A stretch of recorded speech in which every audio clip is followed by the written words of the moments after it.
I'm in the stands of UCLA's Drake Stadium, along with my mom, dad, older brother, and sister, and I'm feeling like I'm having deja vu. Drake Stadium was my mecca, my training grounds in pursuit of Olympic gold. And I loved this stadium. I loved the way that my spikes bounced off the AstroTurf as if I were running on air. I loved prepping for meets by putting cornrowed lightning bolts on the side of my hair, because cornrowed lightning bolts are the only way to look intimidating as a runner. And more so than anything, I loved winning. But today we weren't here for me. We were actually here for another member in my family, my twin brother, Duane.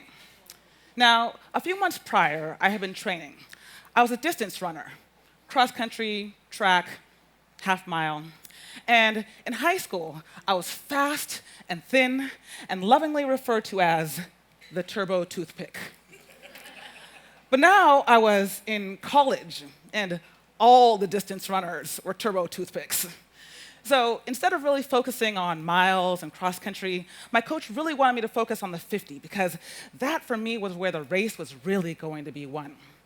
So I'm at Drake Stadium, I'm doing these 50s over and over and over again. My body's getting tighter, I'm getting tenser, I'm not getting enough oxygen, I'm getting tenser and tighter, and all of a sudden I feel like somebody's shot me, and I go flying face down onto the track. I'm screaming in agony and pain, and the athletic trainers run over.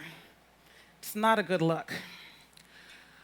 I had restrained a previously torn quad, I was having spasms in my back, and this was the end of my running career.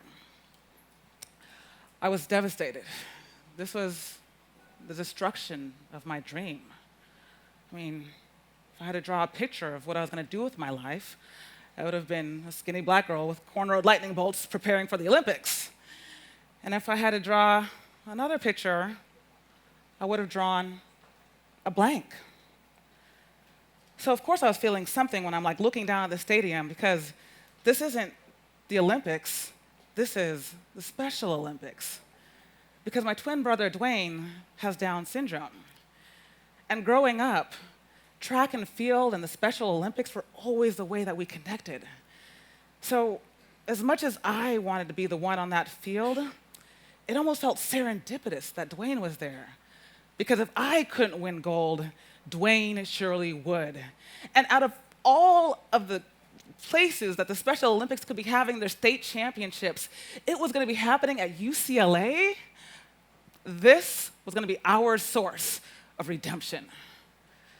So Duane's race is a 200-yard dash.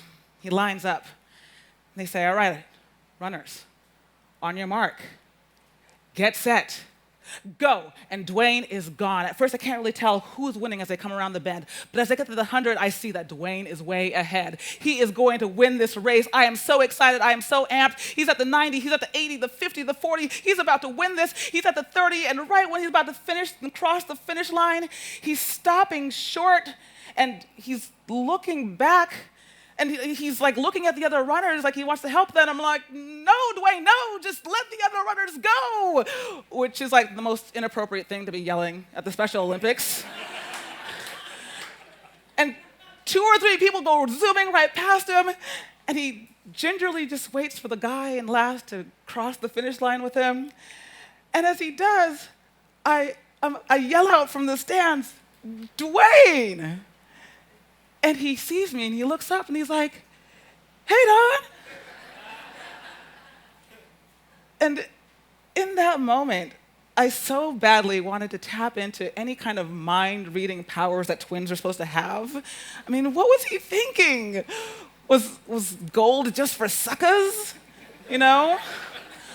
I mean, was he confused? Did he see something behind him?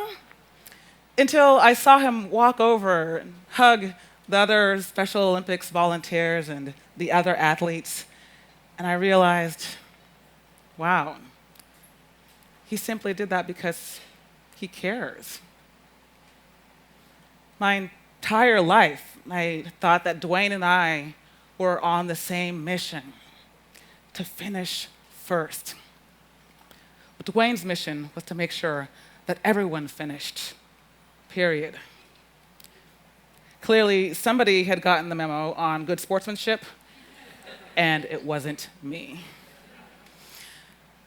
For the first time in my life, I started seeing that Duane's focus had always been on putting other people first. When my first niece was born, he would hold her so gingerly and tightly and so sweet, where I was really cautious as if I was gonna break her. And when Duane hugs somebody in our family, he's never the first to let go. In those moments, I was the one with the need. And I think that people think of Duane as only in terms of his needs, but I see him as having special gifts. Gifts of courage, gifts of compassion, gifts of commitment. And I think that we all have special needs, and we all have special gifts. But if we take a moment to think about those with Down syndrome and other disabilities, see the beauty for the things that they have in abundance, and look at the concept of needs and gifts as a shared universal experience, well, within those moments, I believe, lies true gold. Thank you.